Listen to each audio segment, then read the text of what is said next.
Abra sua Bíblia em Êxodo, capítulo 33. Vamos ler do versículo 1 em diante.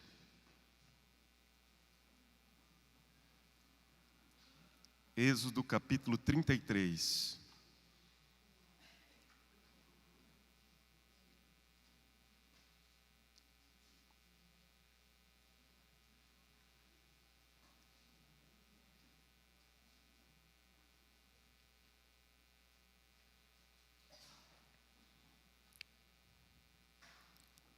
Disse o Senhor a Moisés: Vai, sobe daqui, tu e o povo que tiraste da terra do Egito, para a terra a respeito da qual jurei a Abraão, a Isaque e a Jacó, dizendo: a tua descendência a darei. Enviarei o anjo adiante de ti, lançarei fora os cananeus, os amorreus, os heteus, os ferezeus, os heveus e os jebuseus. Sobe para uma terra que mana leite e mel.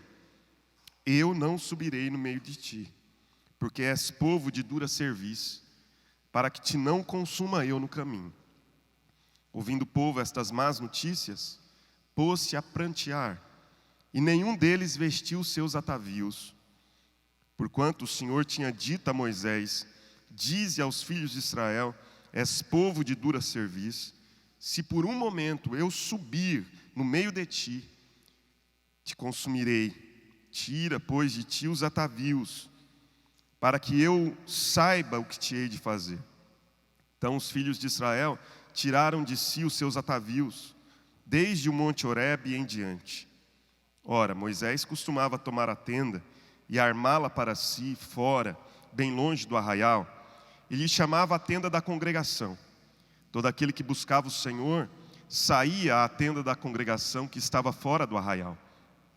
Quando Moisés saía para a tenda, fora, todo o povo se erguia, cada um em pé à porta da sua tenda, e olhavam pelas costas até entrar ele na tenda. Uma vez dentro Moisés da tenda, descia a coluna de nuvem e punha-se à porta da tenda, e o Senhor falava com Moisés. Todo o povo via a coluna de nuvem que se detinha à porta da tenda. Todo o povo se levantava, e cada um à porta da sua tenda adorava ao Senhor. Falava o Senhor a Moisés face a face, como qualquer fala a seu amigo. Então voltava Moisés para o arraial, porém o moço Josué, seu servidor, filho de Num, não se apartava da tenda. Disse Moisés ao Senhor: tu me dizes, faze subir este povo, porém não me deste saber a quem hás de enviar comigo. Contudo disseste: conheço-te pelo teu nome, também achaste graça aos meus olhos. Agora, pois, se achei graça aos teus olhos, rogo-te que me faças saber neste momento o teu caminho, para que eu te conheça, e ache graça aos teus olhos, e considera que esta nação é teu povo. Respondeu-lhe: a minha presença irá contigo, e eu te darei descanso. Então lhe disse Moisés: se a tua presença não vai comigo, não nos faça subir deste lugar. Pois, como se há de saber que achamos graça aos teus olhos, eu e o teu povo? Não é porventura em andares conosco, de maneira que somos separados, eu e o teu povo, de todos os povos da terra? Senhor, eu te agradeço pelo culto até aqui, te louvo, Deus, por termos essa grande oportunidade de louvar o teu santo nome. Obrigado pela vida dos meus irmãos e irmãs que aqui estão. E eu peço agora graça, Deus, sobre a tua palavra, sobre a vida do teu filho, sobre a vida da tua igreja, para que nós sejamos, ó Deus, abençoados por meio da pregação das Escrituras Sagradas. Cuida do nosso coração, Senhor. Que o nosso lugar, Deus, seja o lugar do Senhor, onde o Senhor está. Que ali, ó Deus, o nosso coração seja preenchido com um amor que resolve todos os nossos medos e carências. Nós queremos ser, ó Deus, preenchidos pelo teu amor nesta manhã. Eu quero. Portanto, Deus, eu peço que o Senhor resolva tudo isso em nosso coração e que a tua palavra, Deus, possa fluir com graça, sabedoria, revelação do teu Santo Espírito. Ilumina os olhos do nosso coração para que nós vejamos além da mera letra. Eu te peço isso, Senhor, no nome de Jesus. Amém. Pastor Ricardo Barbosa escreveu um texto chamado O Novo Ateu. Preste atenção no texto dele. Hoje, o ateu não é mais aquele que não crê, mas aquele que não encontra relevância para Deus na sua história. Existem aqueles que não creem em Deus, por não encontrarem respostas para os grandes dilemas da vida, como a violência, a miséria, o sofrimento. Eles não conseguem relacionar um Deus de bondade com o sofrimento humano. Outros não creem porque não encontram uma razão lógica e racional que explique os mistérios da fé, como a criação do mundo, o dilúvio, o nascimento virginal, a ressurreição, o céu, o inferno e etc. No entanto, há um outro tipo de ateu, mais dissimulado, que cresce entre nós, que crê em Deus e não apresenta nenhuma dúvida quanto aos mistérios da fé, nem em relação aos grandes temas e dilemas existenciais. Esses novos ateus vão à igreja, cantam, oram, contribuem, são religiosos, gostam de conversar sobre os temas da religião. Contudo, a relevância de Cristo, sua morte, sua ressurreição, para a vida e a devocional de cada um, é praticamente nula.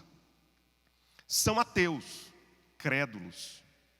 O ateu moderno não é mais somente aquele que não crê, mas é aquele para quem Deus não é relevante. Este é o novo quadro que começa a ser pintado nas igrejas cristãs. Saem de cena os grandes heróis e mártires da fé e entram os apáticos e acomodados cristãos modernos. Aqueles cristãos que entram, ou melhor, aqueles cristãos que entregaram suas vidas à causa do Evangelho, que se deixaram consumir de paixão e zelo pela igreja de Cristo, que viveram com integridade e honraram o seu chamado e a vocação que receberam do Senhor, que sofreram e morreram por causa de sua fé, convicções e amor a Cristo, fazem parte de uma lembrança remota que às vezes chega a nos inspirar. Os cristãos modernos creem como os outros creram, mas jamais se entregam como estes se entregaram. Um colunista do New York Times, chamado Ross Douthat, escreveu um livro e ele fez uma análise do cristianismo norte-americano nesse livro. E me chamou muita atenção um texto que li falando a respeito do livro e citando algumas passagens. Numa delas, esse jornalista escreveu o seguinte: a história do cristianismo está marcada por ressurreições inesperadas. Eras de corrupção abrem caminhos para as eras da reforma. E até pecadores mais cínicos são transformados em idealistas cristãos. Portanto, não nos desesperemos, pois o cristianismo ao longo da história sempre venceu, mesmo quando parecia estar perdendo a batalha. Quando eu vejo o relato do Ricardo Barbosa, eu fico observando que de fato ele tem muita razão naquilo que escreve. Nós estamos vivendo um tempo do chamado ateísmo prático. Pessoas que vêm para a igreja, pessoas que sentam, adoram, ouvem a palavra, ou pelo menos parecem adorar, ouvem a palavra, recebem todas as influências do Espírito Santo num culto como esse, mas de segunda ao domingo, porque saíram do culto, tudo que aconteceu aqui não tem significado, não tem sentido. Elas continuam sendo desonestos no trabalho, continuam sendo avarentos, continuam transando com o namorado, continuam adulterando, contra o esposo, contra a esposa, continuam defraudando as pessoas. Exatamente porque Deus não é relevante, Deus não é real. Deus é real dentro dos ambientes religiosos, quando é real. Pessoas assim não vivem nenhum tipo de dilema na alma. Convivem pacificamente com toda a incoerência. Talvez aí resida o grande problema da religião. Conviver pacificamente com o pecado. Coração não se inquieta. Irmãos, me perdoe, eu queria usar o irmão Juba aqui como exemplo. Você me perdoe pelo exemplo que vou usar.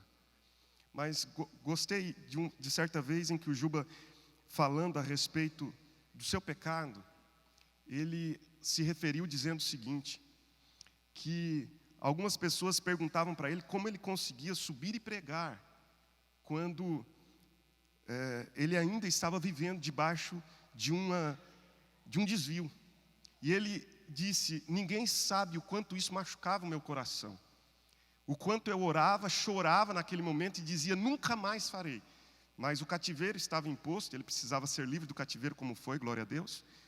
Posso ouvir um amém? Foi livre do cativeiro, e aí então a sua vida foi livre para deslanchar. Mas sabe o que aquece o meu coração? Agrada o meu coração? Ouvir pessoas dizendo, não consigo conviver pacificamente com o pecado na minha vida. Eu não estou dizendo que nós somos perfeitos, impolutos. Eu não estou dizendo que a moralidade, preste atenção, essa mensagem não é uma mensagem sobre legalismo cristão. Preste atenção. Eu não estou dizendo que crentes são pessoas irrepreensíveis no sentido de jamais terem na sua vida qualquer advertência, qualquer erro, qualquer pecado. Eu estou dizendo que uma das grandes evidências de pessoas verdadeiramente convertidas a Cristo é que estas pessoas, ainda quando pecam, são pessoas que vivem um conflito na alma profundamente angustiante, um conflito tão intenso que lhes parece melhor a morte, que não conseguem conviver pacificamente com o erro na vida. O ateísmo cristão, por mais que isso pareça contraditório, talvez seja a nova moda no nosso meio. Pessoas que convivem pacificamente com o pecado. Pessoas que não conseguem perdoar, pessoas que não conseguem conviver bem, pessoas que não conseguem lidar bem uns com os outros, que não conseguem liberar perdão, pedir perdão, ser perdoado, mas continuam subindo ao altar, continuam adorando, continuam cantando, continuam pregando. Por quê? Porque conseguem conviver pacificamente com os seus pecados. A palavra de Deus nos mostra que uma das coisas que acontecem quando nós nos aproximamos do Deus vivo, do Deus real, do Deus que é real todos os dias na nossa vida, é o fato de que quanto mais nós nos aproximamos dele, mais nós conseguimos enxergar quem somos. A Bíblia diz que Isaías, ele estava declarando o ai dos outros. Leia lá os primeiros capítulos de Isaías. Ele diz, ai de vós, ai de vós, ai de vós, ai de vós. Mas de repente Isaías tem um vislumbre da glória de Deus. A Bíblia diz que a glória do Senhor encheu todo o templo. E ele viu os anjos adorando o Deus vivo e declarando, santo, santo, santo é o Senhor dos exércitos, e toda a terra está cheia da sua glória. E quando Isaías tem essa visão extraordinária do Deus vivo, cujas abas das vestes enchem todo o templo, ele se prostra na presença de Deus e diz, ai de mim, que sou pecador, habito no meio de um povo de impuros lábios, e os meus olhos viram o Rei. Eu não posso conviver pacificamente com a presença do Deus vivo, santo, santo, santo, tendo no meu coração pecado. Não posso. Só existe uma solução para isso. Só existe uma solução para isso. Ai de mim que sou pecador, vou perecendo, porque os meus olhos viram o Rei. E aí, de repente, diante dessa confissão, a palavra de Deus diz que uma brasa do altar, uma tenaz do altar vai e toca a boca de Isaías. Porque Deus vai tocar sempre o lugar onde nós confessamos que há um erro, que há um pecado. Se nós confessamos, eu sou alguém que não consegue perdoar, é lá no coração que Deus vai tocar. Eu sou alguém que não consegue me libertar de um cativeiro, seja ele de natureza emocional, física, espiritual, é lá que a tenaz vai tocar. Seja onde for, quando nós confessamos, isso abre uma porta diante de nós. O arrependimento abre a porta para a libertação. E aí, queridos, a Bíblia diz que Deus olha para Isaías e diz: agora você está pronto.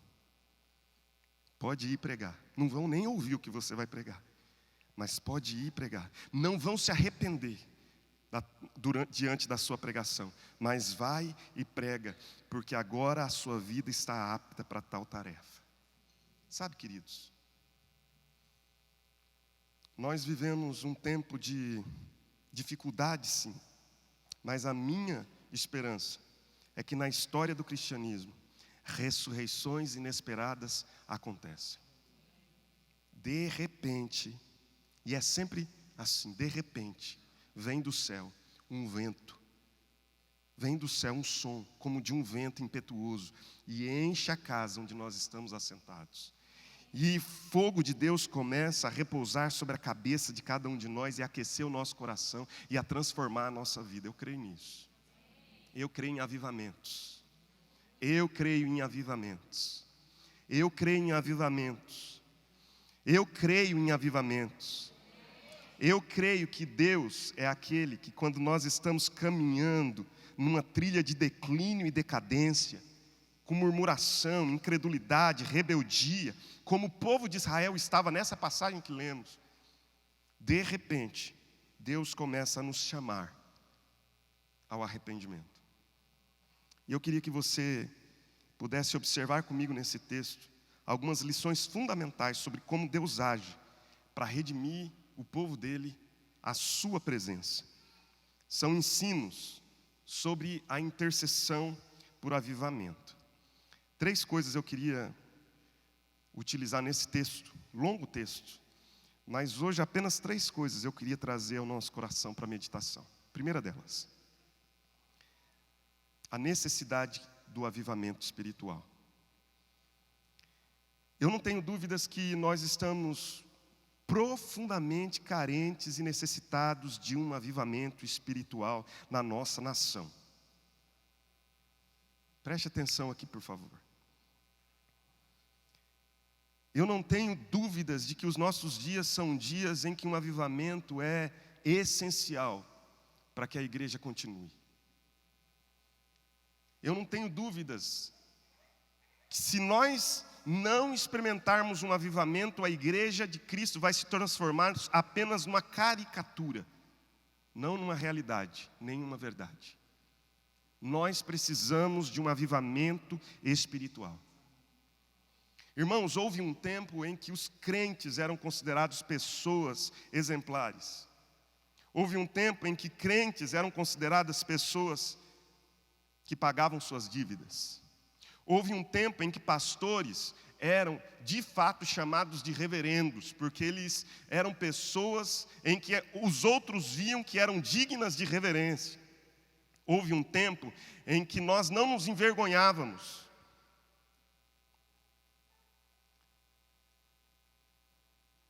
Hoje é difícil. Hoje a pessoa diz que é pastor. Aliás, assim, eu quero confessar a você que muitas vezes, quando me perguntam sobre o que eu faço, eu crio subterfúgios. Sempre que eu tenho que preencher um cadastro, e no cadastro está escrito profissão, eu apelo. Não minto, mas apelo. Eu escrevo lá, clérigo.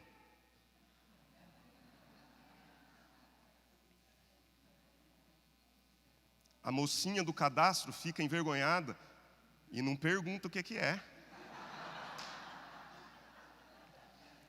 Se ela me perguntar, eu olho para ela bem cinicamente e digo: sério que você não sabe? É difícil dizer que é pastor. É difícil dizer que você é ministro do Evangelho. Sabe por quê? Porque pastor é sinônimo de ladrão para alguns. Claro que a nossa sociedade é uma sociedade depravada, corrupta. A maioria imensa dos pastores são pessoas honestas, verdadeiras, mas por causa de meia dúzia, como em qualquer outra profissão, todos os pastores são considerados pessoas não dignas de respeito, nem dignas de confiança. Houve um tempo em que você fazer negócio com um cristão era você fazer negócio com certeza de que você estava seguro. Precisamos de um contrato? Não precisa. Basta o fio do bigode. Um dia estava em Goiânia, numa palestra, dentro de uma igreja presbiteriana do Brasil. Preste atenção aqui, por favor. Dentro de uma igreja presbiteriana do Brasil. E o pastor que estava dando a palestra pega um recorte de jornal de 1940 e alguma coisa, do O Popular. O Popular é o jornal de maior veiculação em Goiás. E no recorte do Popular haviam classificados, e nos classificados dizia: eu vendo uma propriedade, colocava todas as qualificações da propriedade, e embaixo escrito assim: preferencialmente para protestantes. Veja, queridos, eu não estou fazendo uma crítica. Eu sou cristão, eu continuo acreditando na igreja, eu continuo acreditando que Deus vai fazer uma obra extraordinária, e se Ele vai fazer essa obra, Ele vai usar a igreja, Ele não vai usar outro veículo, é a igreja. Eu creio nisso de todo o meu coração. Eu continuo entusiasmado com a igreja de Jesus Cristo. Isso não é de maneira nenhuma crítica pela crítica. O que estou dizendo é que hoje nós já não temos recortes assim nos jornais.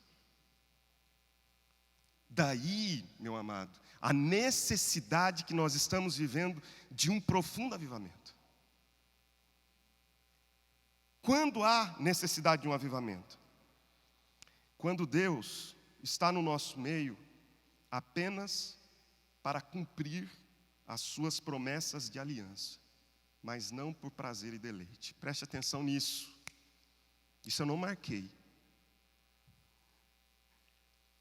Quando Deus está no nosso meio apenas para cumprir as suas promessas de aliança, mas não por deleite e prazer. Será que Deus vem aqui no meio dessa igreja e se manifesta no nosso meio porque Sofonias 3,17 é uma realidade? Eu me deleitarei em ti, te renovarei no meu amor. Eu me regozijarei na presença de vocês. Será que Deus se manifesta no nosso meio porque Ele está feliz conosco? Ou será que Deus se manifesta no nosso meio porque Ele cumpre as suas promessas de aliança? Porque Ele é fiel. Preste atenção. Veja o que diz o capítulo 32. Por favor, fique comigo aqui. 32, versículo 13. A palavra de Deus diz assim: que quando Deus diz para Moisés: Moisés, eu já não suporto mais esse povo. Eu os tirei do Egito, Moisés. Eu os libertei de uma servidão, de uma escravidão, de um cativeiro. Ninguém jamais havia imaginado o que esse povo podia vir a ser. E eu fiz que esse povo viesse a ser, Moisés. Este povo estava como escravo de uma servidão há centenas de anos dentro de uma nação que era a potência bélica da época, Moisés. E eu os tirei, mas esse povo é de dura cerviz. Eles não se rendem diante de mim, eles não me adoram, eles não me amam, Moisés, eles já fizeram um bezerro de ouro, enquanto você estava aqui, buscando a minha presença durante esses 40 dias, e eu conversando contigo e te entregando as cláusulas da lei, estava te entregando aquilo que eu desejo do meu povo através da lei. Eles já se corromperam lá embaixo, Moisés. Vamos fazer o seguinte, verso 10: Deixa-me, Moisés. Não interceda por esse povo, olha o pedido de Deus. Deixa-me, para que se acenda contra eles a minha ira, o meu furor, e eu os consuma. Misericórdia. De ti, Moisés, eu farei uma grande nação. Mas esse povo eu não tolero mais. Esse povo eu não tolero mais, porque eles acolhem no coração o pecado como se fosse coisa de só menos importância. Eu vou consumi-los. E eu vou começar uma nova história a partir de ti. Porém Moisés suplicou ao Senhor seu Deus e disse: por que se acende, Senhor, a tua ira contra o teu povo, que tiraste da terra do Egito, com grande fortaleza e poderosa mão? Por que hão de dizer os egípcios, com maus intentos os tirou para matá-los nos montes e para consumi-los da face da terra? Torna-te do furor da tua ira, Deus. Volta, arrepende-te do furor da tua ira. Era a única palavra que Moisés tinha. É uma linguagem humana para falar sobre Deus. Torna-te do furor da tua ira e arrepende-te deste mal contra o teu povo. Então Moisés, perdoe-me pela expressão que não serve, mas é a única que encontro, tira uma carta da manga. Verso 13. Lembra-te de Abraão, lembra-te de Isaac, lembra-te de Jacó, de Israel, teus servos, aos quais por ti mesmo tens jurado. Moisés diz: o Senhor tem que se lembrar de Abraão, Isaac e Israel. O Senhor fez um juramento a eles e lhes disse: multiplicarei a vossa descendência como as estrelas do céu, e toda esta terra de que tenho falado, dá-la-ei a vossa descendência, para que a possuam por herança eternamente. O que Moisés diz? Deus, o Senhor tem razão no que o Senhor está dizendo. Só que eu queria que o Senhor se lembrasse das tuas promessas de aliança. Um dia o Senhor disse que faria, por amor a Abraão, Isaac e Israel, que este povo viesse a ser uma multidão. E o Senhor disse que lhes daria uma terra que mana leite e mel. O Senhor disse, e se o Senhor disse, o Senhor não pode mentir. Capítulo 33, verso 1. Então disse o Senhor a Moisés: vai, sobe daqui, tu e o povo que tiraste da terra do Egito, para a terra a respeito da qual, preste atenção, para a terra a respeito da qual eu jurei a Abraão, a Isaac e a Jacó, dizendo: a tua descendência a darei. Deus diz, preste atenção, Deus diz: Moisés, eu não vou consumir esse povo, porque eu sou fiel às minhas alianças. Às vezes parece que eu ouço Deus dizer assim: eu não encerro com um projeto chamado igreja na face da terra, porque eu sou fiel às minhas alianças. E eu fui quem constituí a igreja um dia. Lá no Pentecostes eu derramei o meu espírito e fiz nascer a igreja, por isso eu não a consumo. Mas eu só a estou sustentando por causa das minhas alianças. Verso de número 2. Enviarei o anjo adiante de ti. Lançarei fora os cananeus, os amorreus, os heteus, os ferezeus, os heveus e os jebuseus. Sobe para uma terra que mana leite e mel. Preste atenção agora. Eu não subirei no meio de ti, porque és povo de dura cerviz, para que te não consuma eu no caminho. Deus diz: vocês vão entrar na terra por causa das promessas de aliança que um dia eu fiz, mas eu não vou no meio desse povo. E talvez a gente pense que Deus está tão irado. Não, Deus não vai no meio do povo, não apenas porque Ele está irado, mas porque Ele é um Deus que, quando na sua ira, lembra-se da misericórdia. Então Ele sabe que se Ele for no meio daquele povo, sabe o que vai acontecer? aquele povo vai ser extinguido, porque nenhum de nós veremos a santidade de Deus e viveremos, irmãos. Nenhum de nós podemos ver a santidade do Eterno e vivermos. Nenhum de nós podemos ver a santidade do Todo-Poderoso e permanecermos de pé. Nenhum de nós, nenhum de nós. Então Deus diz: eu não vou no meio dele para que não os consuma, mas eu vou enviar o meu anjo. Aqui eu vejo, por favor, preste atenção, não se preocupe. Fique comigo. E aqui eu vejo algumas coisas. Eu vejo no anjo a simbologia do Senhor Jesus Cristo. Eu vejo no anjo a simbologia do Senhor Jesus Cristo, a tipologia de Jesus. É como se Deus dissesse: eu vou enviar o meu filho Jesus, porque só através dele esse povo vai entrar nas minhas promessas. Só através dele esse povo pode ser redimido dos seus pecados. Só através dele esse povo pode ter perdão das suas iniquidades e eu readmiti-los à minha presença. Então, Moisés, eu vou enviar um anjo, mas eu não posso ir no meio desse povo.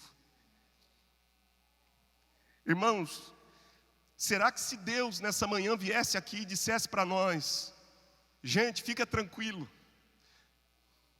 vocês vão continuar sendo curados em meu nome, vocês continuarão recebendo privilégios das minhas influências no meio de vocês, vocês continuarão recebendo todo tipo de benefício por causa da minha benevolência e misericórdia no meio de vocês, mas eu não vou mais ficar no meio da igreja. Como que a gente reagiria a isso? Meu irmão, eu temo no mais profundo do meu coração que alguns de nós nos levantássemos e disséssemos: Deus, obrigado por permanecer nos abençoando. E alguns de nós, inadvertidamente, olharíamos para Deus e diríamos: vai com Deus, Ele é Deus. Nos abençoe. Tudo bem, se a tua bênção estiver aqui no nosso meio, fazendo as coisas acontecerem, ótimo. Desde que as tuas bênçãos não se retirem de nós, a tua presença não nos é tão necessária assim.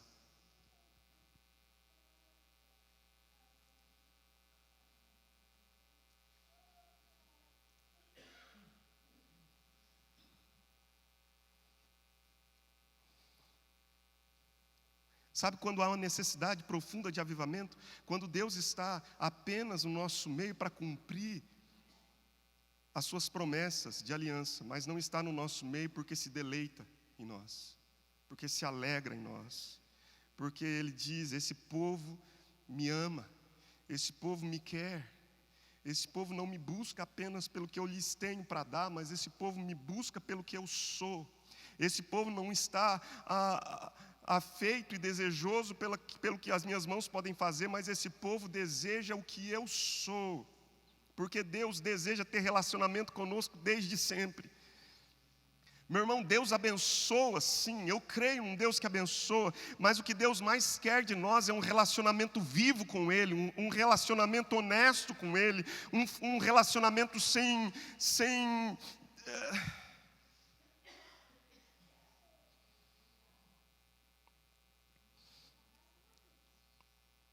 Eu temo que a nossa representante como igreja nesses dias apocalípticos seja Laodiceia.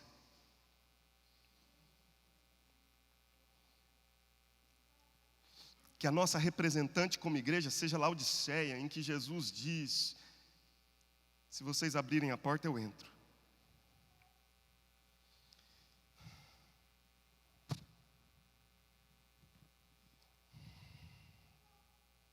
Então, eu já estou encerrando. Aliás, você pode ficar de pé, inclusive.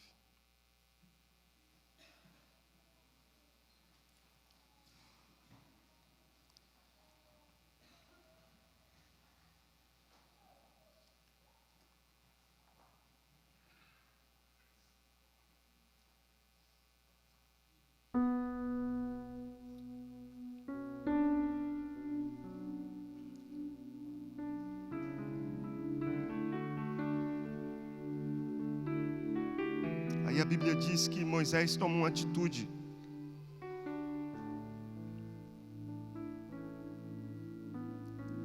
Moisés é um homem extraordinário.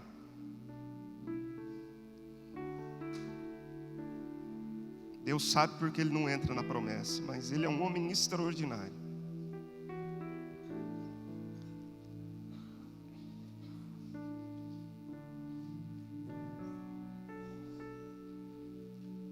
É por causa da intercessão de Moisés. Não, é por causa da presciência de Deus, mas a intercessão de Moisés está dentro dessa presciência soberana de Deus, em que Deus ouve a intercessão daquele homem, porque aquele homem diz: Deus, não consome esse povo.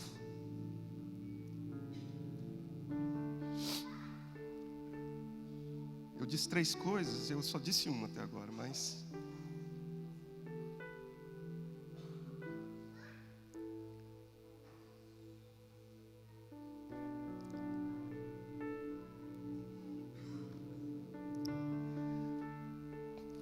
Deus diz para Moisés algumas coisas e Moisés insiste com Deus. Deus permanece, faz alguma coisa no meio desse povo.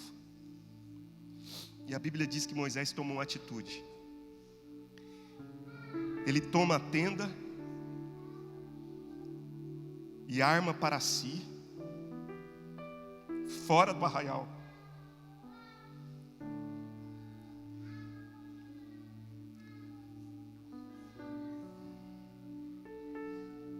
Longe de mim, meu irmão, dizer que eu tenho alguma coisa de Moisés.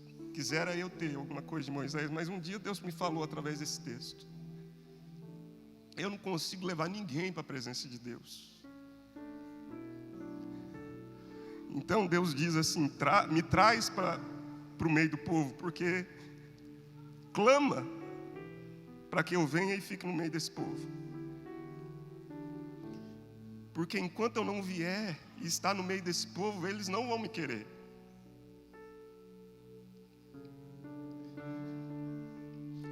Meu irmão, a preparação para o avivamento, porque uma igreja, nenhuma igreja sai de um estado de pecado mórbido para um estágio de renovação profunda de uma hora para outra. É necessário, irmãos, que nós nos preparemos, e Deus vai nos preparando. Quando? Quando nós armamos tendas para nós, fora do arraial. Nós armamos tendas para nós fora do arraial. E vamos para lá. E começamos a clamar e dizer: Deus, vem, apareça, que o teu nome cresça. E aí a gente começa a dizer: Deus vem, Deus vem, Deus vem, Deus vem. E de repente a nuvem que tinha saído, que não estava mais sobre o povo, aquela nuvem que durante o dia era refrigério e durante a noite era proteção, aquela nuvem que durante o dia os protegia do calor e à noite era uma coluna de fogo que os protegia de serem presas no deserto e de serem aquecidos no frio do deserto. Tinha passado, Deus dizia: eu não vou mais estar no meio. E Moisés começa a clamar, ele arma uma tenda fora do arraial e começa a dizer: Deus, vem. Vem de novo, porque se a tua presença não for conosco, nós não vamos sair deste lugar. O crente comum diria: tudo bem, se Deus mandar uma bênção, a gente continua sem problema, ainda que Ele não queira estar no nosso meio. Mas Moisés não, ele diz: Deus, é a tua presença que nós precisamos. É a tua presença. Então ele arma uma tenda fora do arraial e começa a clamar, a clamar, a clamar. E a Bíblia diz que a nuvem volta e todo o povo lá de longe da sua tenda ergue as vistas e vê que a nuvem voltou, que a nuvem voltou. E adora a Deus. O texto diz isso, que esse povo adora a Deus lá da sua tenda mesmo.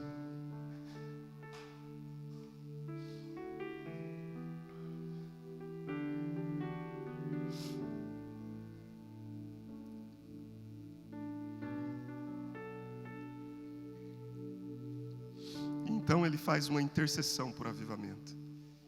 Porque até agora não é avivamento, é apenas a nuvem voltando, aquilo que sempre foi, voltou a ser como era. Aí Moisés não se aguenta e diz: agora é a hora. E ele diz: Deus, nós precisamos de algo além da nuvem. Nós precisamos que o Senhor nos mostre a sua glória.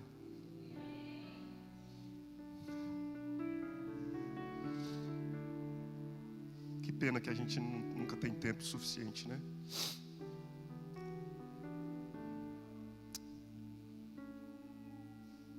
Erga as tuas mãos, deixa eu orar por você.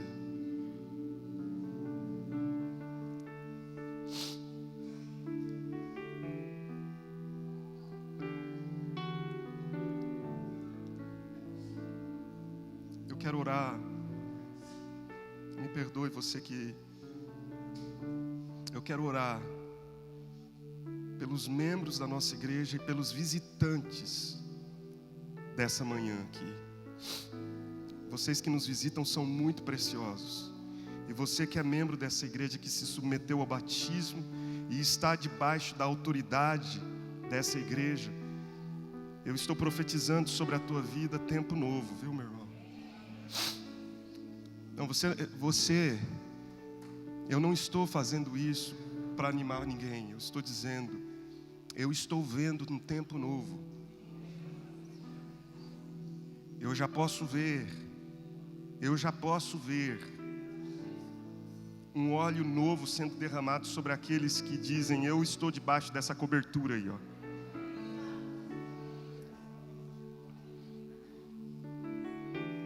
Você que tem frequentado a nossa igreja, eu estou te convidando a entrar debaixo dessa cobertura. Mas enquanto você não se posicionar e disser: ó, eu quero participar, eu quero entrar debaixo dessa cobertura, infelizmente Deus cumpre propósitos, e os propósitos dele agem assim. Deus abençoa aqueles que estão debaixo da cobertura, e eu só tenho cobertura sobre aqueles que têm dito: nós estamos debaixo dessa autoridade aí.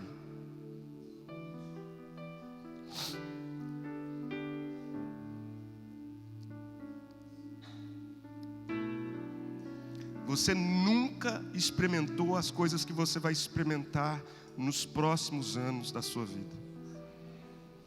Nunca. Nunca.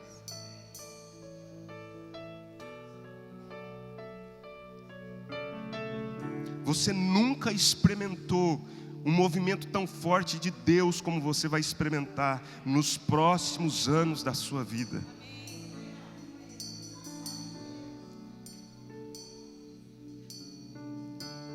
Primeira Igreja Presbiteriana Independente de Marília, vocês estão por ver o maior movimento da minha glória neste lugar.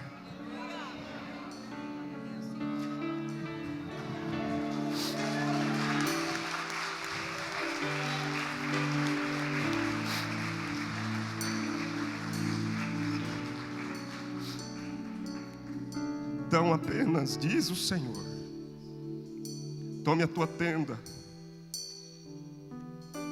e arme para si, fora do arraial.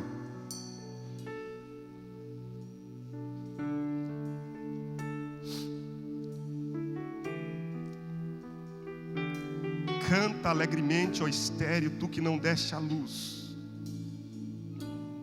porque mais serão os filhos da mulher solitária, da mulher estéril.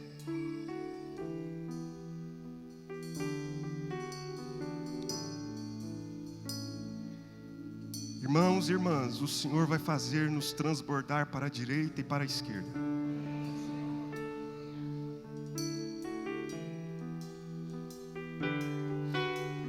E Ele não vai usar uma pessoa, Ele vai usar o corpo dele.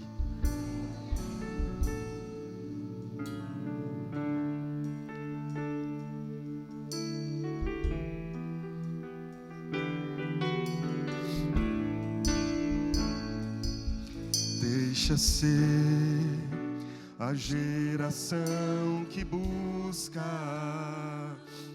tua glória mais que a própria vida. Nos deixa deixa ser a geração que busca.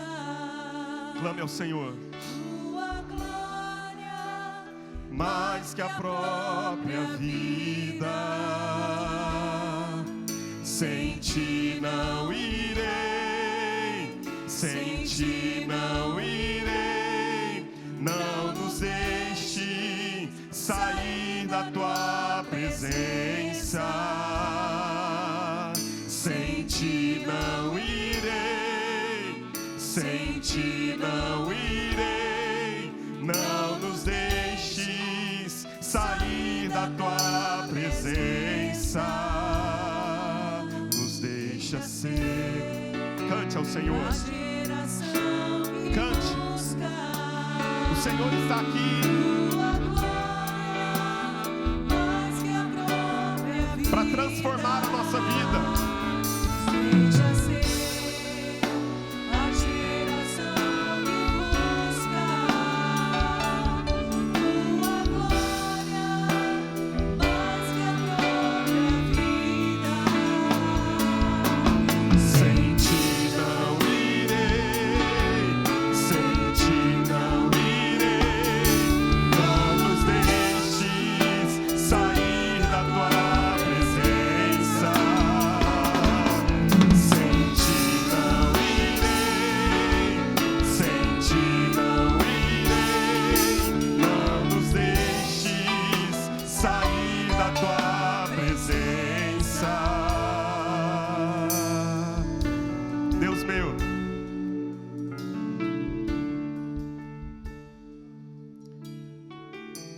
eu quero dizer que os teus benefícios são extraordinários.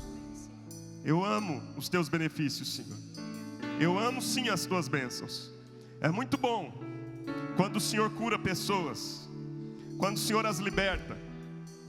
É muito bom quando o Senhor, ó Deus, destrava vidas, quando o Senhor restaura famílias, quando o Senhor liberta casamentos. É muito bom quando o Senhor faz, ó Deus, miseráveis prosperarem. É muito bom, Senhor, porque a tua bênção, a que vem de ti, enriquece, não traz desgosto. Mas, meu Senhor, não há nada que nós desejemos mais do que a presença do Senhor no nosso meio. Por isso nós estamos nesta manhã dizendo que sem ti nós não vamos. Se o Senhor não vier para o meio do teu povo de novo, nós não vamos. Senhor, nós precisamos da tua presença no nosso meio, para nós irmos. Nós não queremos a nuvem, nós queremos a glória do Senhor no nosso meio. Nós queremos a glória do Senhor no nosso meio. Então vem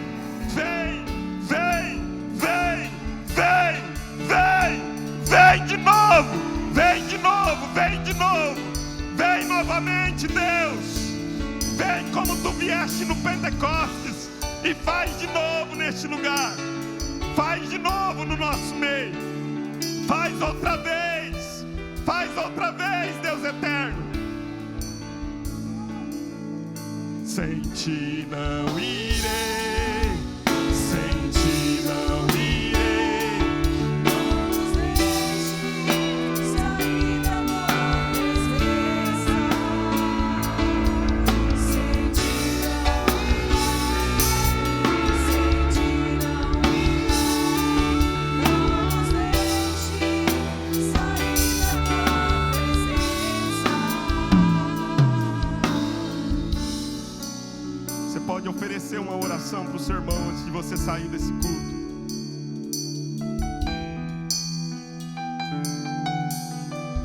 Vira para a pessoa que está atrás de você de repente. Ore com essa pessoa agora. Ofereça uma oração.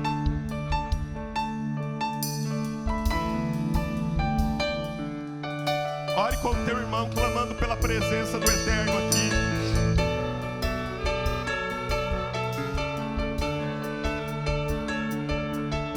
Vem, faz de novo, Deus.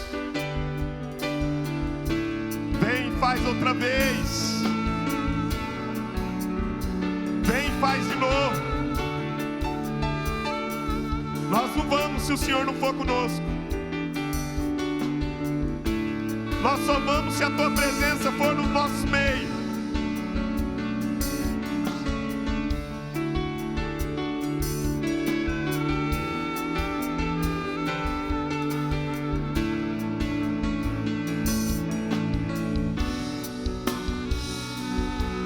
Sem ti não irei, não nos deixes sair da tua presença. Sem ti não irei, sem ti não irei, não nos deixe sair da tua presença. E que o Deus Todo-Poderoso te abençoe, que Ele vá com você. Eu quero te abençoar, meu irmão, com Sofonias capítulo 3, verso 17. Essa é a bênção de Deus sobre a tua vida. O Senhor teu Deus está no meio de ti. O Senhor teu Deus está no meio de ti, poderoso para salvar-te. Ele se deleitará em ti com alegria, renovar-te-á no seu amor, regozijar-se-á em ti com júbilo, porque o Senhor teu Deus está no meio de ti.